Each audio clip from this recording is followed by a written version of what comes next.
Rear low guard, and we'll do some cut drill going forward with that guard. Rear low guard. So we're going to start with left foot forward, right foot back. Actually, let's start where we usually do this. Right foot forward, left foot back, middle guard. From here, step back with your right foot, bring your sword back and down. Rear low, right? Some systems you will hide the sword behind your back leg. Other systems you will be out a bit so you can see it along the side of your body. Essentially the mechanics are, my point is down and behind. Simple, right? The natural mechanical movements from here are the highest probability. We talked about probability of cuts. I'm going to continue to use that term. The highest probability strike from a low guard is an upward cut. It's the shortest distance to travel. Can I do a descending cut from a low guard? Sure, but I have to travel through another guard to be there. So from this guard, it's the highest probability attack. My low guard, a descending cut, is going to take a little longer because it's got to travel a little farther distance, right? So if your opponent is across from you in this rear low guard, the highest probability of attack they're going to throw is an upward cut. So that's the drill we're going to do today. With a saber, we have this infinite edge, right? We have this round edge. This shouldn't mean you shouldn't avoid good edge alignment. You must maintain good edge alignment because that'll mean good body mechanics and body alignment. So, I don't think we've talked about edge alignment with a lightsaber before, but we will now. Edge alignment with a lightsaber. We have this infinite edge, right? So technically I can hit you with any angle and it really doesn't matter. That being said, the better structure that I have in my cuts, whether it's a front edge cut or a back edge cut, right? The more I align to where that edge would be from my body geometry perspective, the more structured my attacks will be, which means they'll be harder to defend against. They'll be more efficient in their movements, right? Yes, I can whack you from any angle, sure, but you know, it's not going to be as efficient. It might not be as strong. It might not be have much presence to it. It certainly might not be registered as a good solid hit. So, your knuckles and your hands are really going to help you figure this out. I'm going to grab my longsword in a second to show you.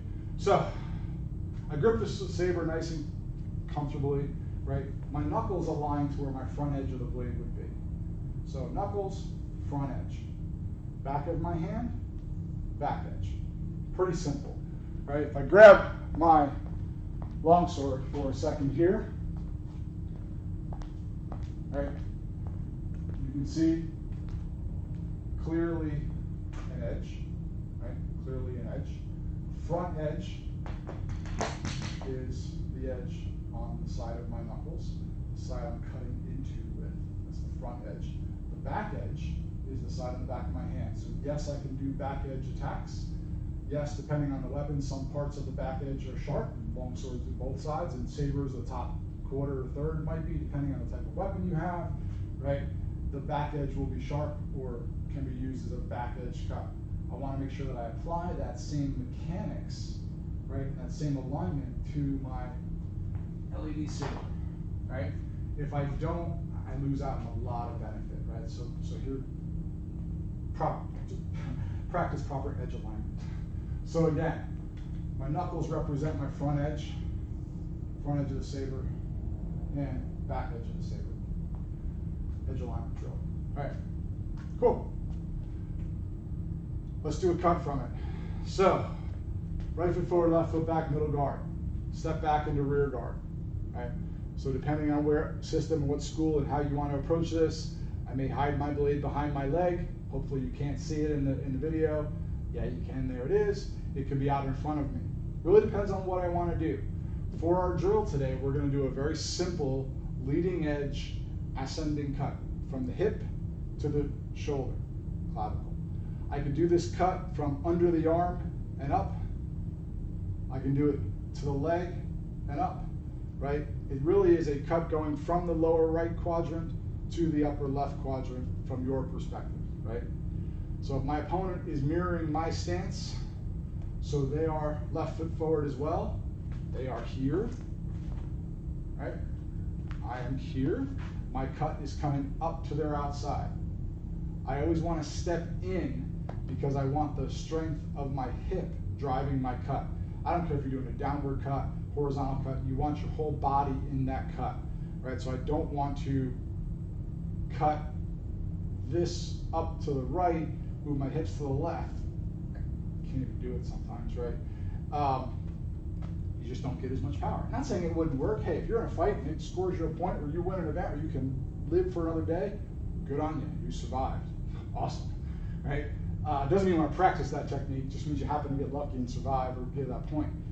You want to practice again. Good structure, good form. So left foot forward, you're back in low guard. I'm going to step forward and cut up. I'm going to end in our high forward guard. To cut backwards, I'm going to spin around and step back and cut. From here, 1, 2. We're going to do that 10 times. Up each side is 1. So let's start. Right foot forward, step back, rear low guard, left foot forward. So 10 cuts. Step 1, 2, that's 1. Ready? Go. Up. 1, 2, 3,